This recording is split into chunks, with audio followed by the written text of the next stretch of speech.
Ես ըմբռնվում եմ մոտենում պարոն Շարմազանովի հայտարարությանը, որ իրենք մեզ հաղթելու են, նորմալ եմ համարում, ցանկացած ամեն ոք հավատում է իր թիմի հաղթանակին,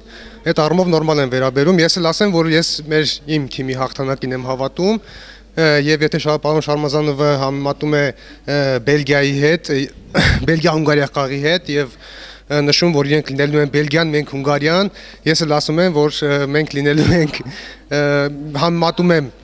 Բրազիլիա-Գերմանիա խաղի հետ աշխարհի առաջնության, երբ Գերմանիան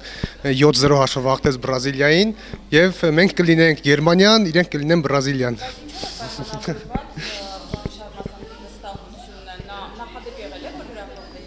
Ես ինչքան որ հիշում եմ, մի քանի անգամ իրենք պարտվել են լրագրողներին, չգիտեմ ինչ հետ է կապված, ուղղակի կրկնում եմ, ամեն ոք հավատում է իր թիմի հաղթանակին, ոչ մեկ չի ասում մենք դուրս են գալիս պարտվելու, բոլորն ասում են, որ դուրս են գալիս հաղթելու,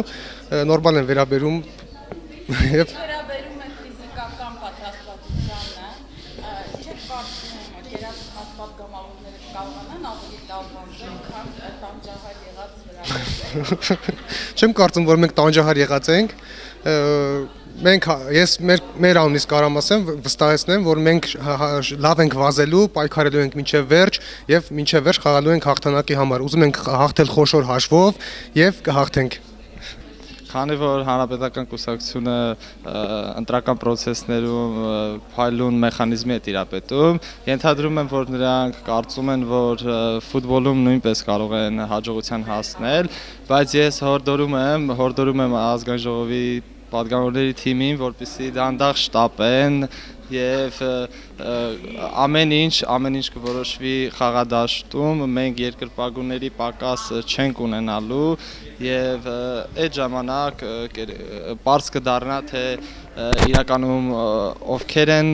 լավ խաղում, ովքեր են սրտացավ խաղում եւ ովքեր են նվիրված հենց իրենց թիմին։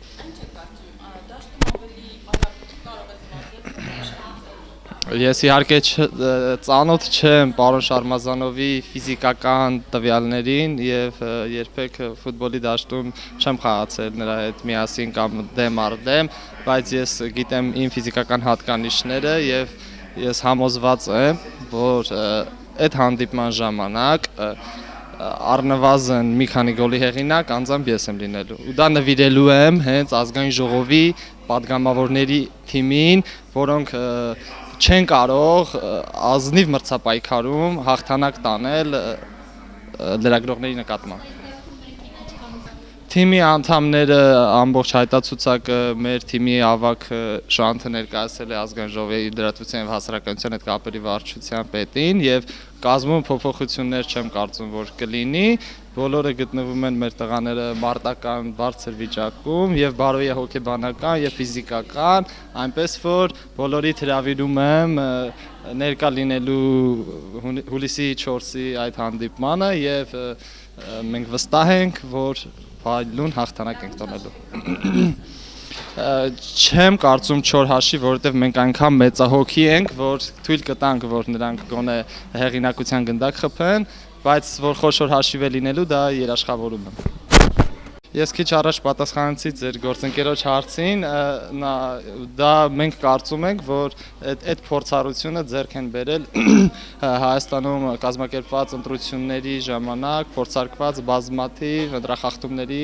փայլուն տեխնոլոգիայով, որին նույնիսկ նախանձում են ամենաժողովրդավար երկրները։ Եթե չեմ սխալվում, կա պարոն Ավագյանը։ Մենք հակահրդեհային միջոցներ ունենք։ Ես ուզում եմ հիշեցնել պարոն Շարմազանովին, որ սա ֆուտբոլ է, սա սպորտ է, քաղաքականություն չէ, որտեղ հանրապետականը կարող է իր այսպես լծակներն օգտագործելով իշխանական եւ այլ մեթոդներով հաղթանակի հասնել, այնպես որ նախորդ խաղերն էլ ցույց են տվել, որ իշխանությունը սպորտային հարթակն է, որտեղ իշխանությունը կարողանում է ազնիվ պայքարում պարտվել, այս դեպքում եւս ես կարծում եմ, որ այդպես կլինի, պարոն Շարմազանովի վստահությունը երևի քաղաքական ենթատեքստ ունի, կարծում եմ, որ այդպես որ վստահ հայտարարել է, որ իրենք Բելգիայի նման կջախջախեն մեզ, թե մենք որ թիմն ենք, որ երկրի հետ է համեմատել, չգիտեմ, ամեն դեպքում մենք կարող ենք ներկայացնել Հայաստանը, Հայաստանի լրագրողական թիմը, որը կարող է ջախջախել ինչպես Բելգիային, այնպես էլ բոլոր հզոր թիմերին այս դեպքում։ Եթե դրանց ներկայացուցիչները պատգամավորներ են, այսինքն քաղաքական գործիչներ են, քաղաքական էլիտայի մաս կազմող մարդիկ են։ Այսինքն բացառում եք, որ ինչքան ուզեն այնքան խմբել, տվյալ դեպքում 4 անպատասխան գնդակ։ Նրանց 4 գնդակին կլինի մի քանի անգամ առնվազն 5 պատասխան գնդակ, չասեմ մի քանի անգամ, դες խոշոր հաշիվներ, բայց առնվազն 5 պատասխան գնդակ կլինի, եթե իհարկե նրանք հասցնեն մինչև 4-ի։